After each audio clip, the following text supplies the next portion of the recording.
This is Versus. I am JWMaher, and that's Will Cohen. You'll notice we're wearing sweatshirts. I'm not wearing a fucking hat. I'm drinking. Yeah, this is a bad week. Will, how are you doing? Well, I wish I could say I wish you were here. I don't, because I don't want to be here. But it is nice to know you because this movie did absolutely drive me crazy. No, I'm not going to just drop Incubus song titles the entire time because, quite frankly, this movie doesn't deserve that. It doesn't. Incubus, New Beginnings. Let's start from the top. This box art is inaccurate as usual. Like, I think I think that dude shows up for like 2 seconds in the movie. This guy, maybe, but yeah, but nothing crawls out of the fucking water. Yeah, whatever.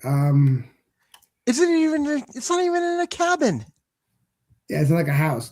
This takes place in like a fucking It like normally for a movie, in a fucking suburb. Yeah, normally in a movie where you have like shit like this happening, the cast is like isolated. They're in some kind of cabin or some place remote. This is taking place on like a residential street. Like,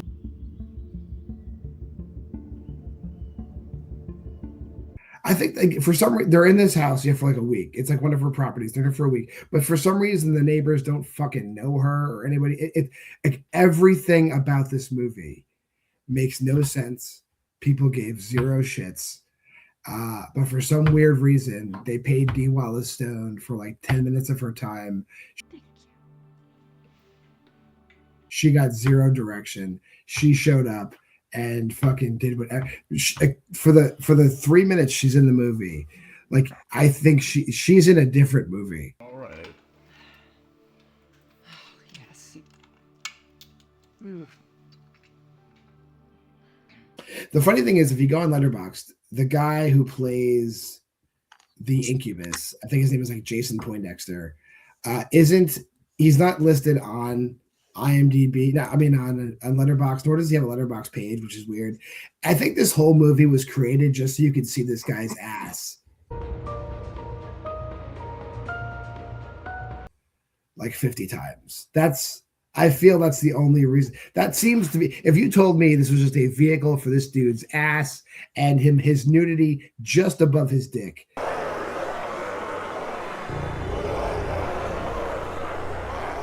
I would be like, that makes sense. This guy was just showing off his body transformation. He's got some cuts and he's got an ass. I got it. But even then, at least there would be a concept, and there's not a concept. Like, I feel like this film exists to piss you off. I don't think that was their intention, but yeah, that's why it exists now. I mean, like, if you're a woman over the age of 40, this is gonna piss you off. If you're a gay person, this is gonna piss you off. If you have good taste, scratch that. If you have taste, this is gonna piss you off. Like, if I even tried to describe the plot of this movie, I would forget shit, and then I would start remembering the shit I forgot, and it would make the movie make less sense. So here are the things you need to know. A lady gets divorced.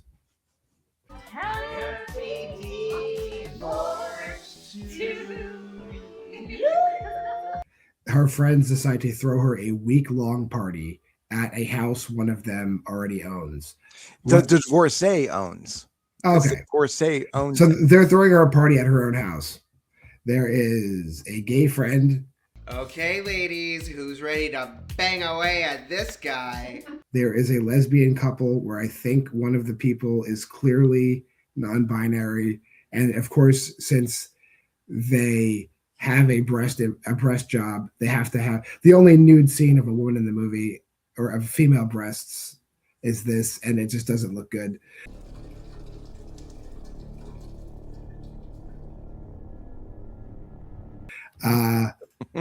Won't include that clip here. There's a woman and her daughter a black friend, It's just a week. Imagine if it was a week and a half. and another friend who sleeps with a gun.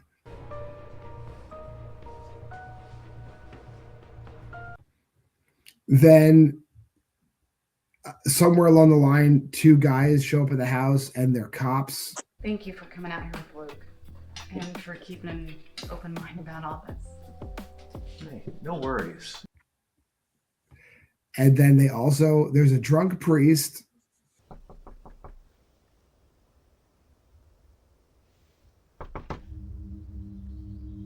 Yeah. And then D. Wallace Stone. I've brought some reinforcements. This is Sir Valentine. Are all in this house at some point in time. Now, one of the friends for the divorce gift gives her basically like the shitty version of the lament configuration. I love it. Oh, is it for jewelry? I'd keep her weed in there. It's for whatever. Is basically what it is. It's just like a box that doesn't open, but then one lady figures out how to open it, and opening the box releases the Incubus, which just wants to fuck and impregnate all the women in the house. I got the box open. You just needed a genius, is all. That I get, right? However, for some reason, and this seems like this is like an ITN like problem. Like everybody had an idea, and everybody's ideas had to be included. So the Incubus also can control like restless spirits in like a 50-meter radius. So any other ghosts in the area show up too. Yeah, because like the daughter of like one of the friends is like talking to some like hot dude, and then the dude disappears, and so it's like by the lake, in the lake, with me. He wants me to hurt you. Then it turns out like the kid like died like 2 years prior. Yeah, he drowned. There's also a scene where she's talking to him, but he's literally a ghost, like a person under a sheet. Very funny. How in the world did you get in the house? Also, like randomly, there's other ghosts that like they attack people. They chase people. No one ever.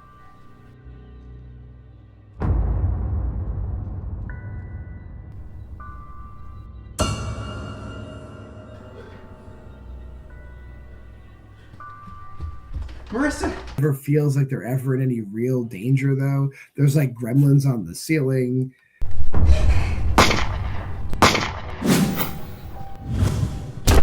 People shoot the Incubus. Like, stop.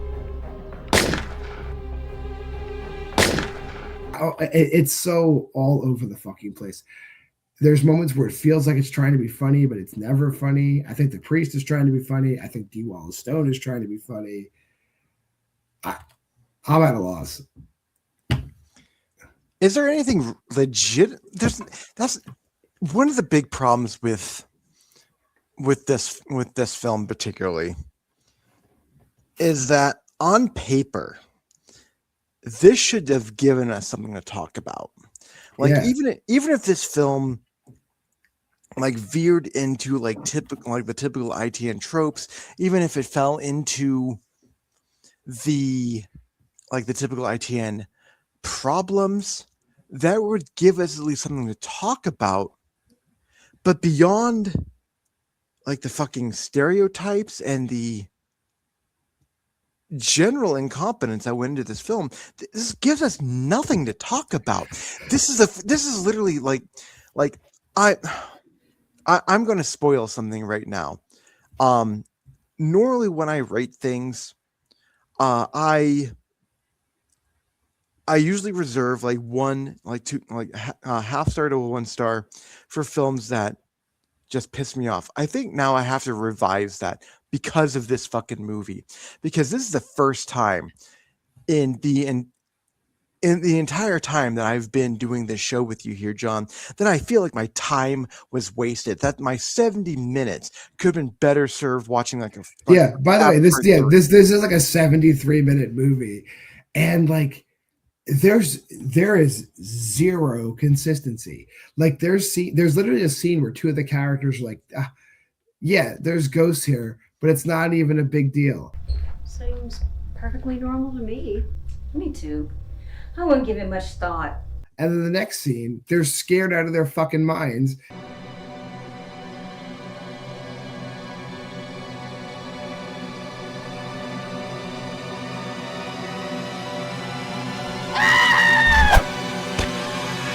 And then the next scene, they're having fucking breakfast. Somebody tell me what we're supposed to be doing while we're waiting on this so-called demonologist to decide if she's going to help us or not. Well, I can tell you what I'm going to be doing. I'm going to be packing up little Miss Lakebait 22 here and taking her to Mom's. It's like, what the fuck is going on? Oh, and then Dee Wallace shows up, by the way. She defeats the Incubus, like, so easily. Like, which is like another ITN trope. It's just like, motherfucker, the power of Christ compels you. They lock it back in the box. They throw the box away. They all take plan B. All together, ladies. Here's to no babies. No babies. To abort the Incubus babies. Somebody finds, but then like it skips to months ahead. Some diver dredges up the box.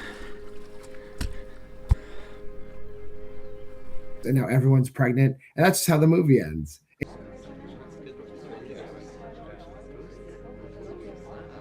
It's Will, you're right. This movie is like an absolute waste of time. Usually I would say like I'm all in the spirit, like watch a bad movie, have a good time. You cannot have a good time with this movie. Like we used to do a drinking game. Even if I made a drinking game for this, there's no fun to be had with this movie. No, it's garbage. Like, this movie will piss you off, like starting from like the 10-minute mark, and it just gets worse from there. Yeah, like I actually thought this. Sometimes I'm watching these movies and I'm like, oh, maybe let me see how long it takes for this movie to fall apart. The very first scene where the girl's like shopping for the box, it's not horrible. But then like when they get to the house, it's like, oh, kill me so many times. Especially when the gay dude shows up. It's like every single time that guy said anything, it made me want to choke myself. Yeah, stop. Everyone involved in this movie, stop. Let's do these ratings.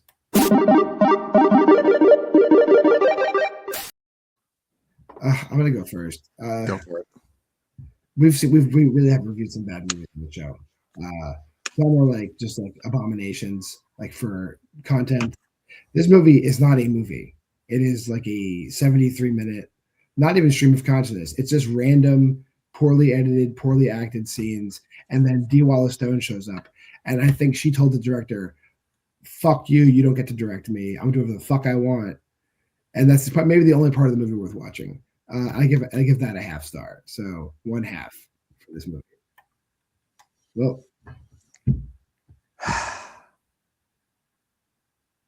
the gay guy gets flustered and literally says the phrase "Jesus Christ Superstar" as an expression of frustration. That's how fucking offensive this film gets. Again, it feels like they're trying to piss off like the women over 40 crowd because of just horrible stereotypes. They're trying to piss off the gay community. Like, dude, The Dead Don't Die in Dallas had more respect for the gay community than this film did, and that is fucking saying something. I agree. Yeah, this film is not only a waste of my time, but it is completely offensive. It doesn't get 2 middle fingers. It gets 1 middle finger, also known as 1 videotape. All right. That'll do it for this week. Next week, it's more standard ITN fare, so I think this will definitely be better. We're going to review a movie we haven't seen yet. Some of our friends are in it. Punch and Judy we'll be doing next week here on Versus. Honestly, I can't say that I'm not going to jinx us by saying it can't get any worse, because I think it might be, yeah. But show that poster again. There you go. This at least looks shitty enough that it could be entertaining. Yeah, I think it We're might be praying. okay. It's going to We're be. praying. I think I'm hoping for average. But if you made this far in the video, like, comment, subscribe, and share. Go to the Facebook group at Why We Love Horror. Check out the 2026 Letterboxd challenge right there. Do that. Until next time, though, I'm JWMaher. That's Will Cohen. This has been Versus. Here comes the rest of the schedule.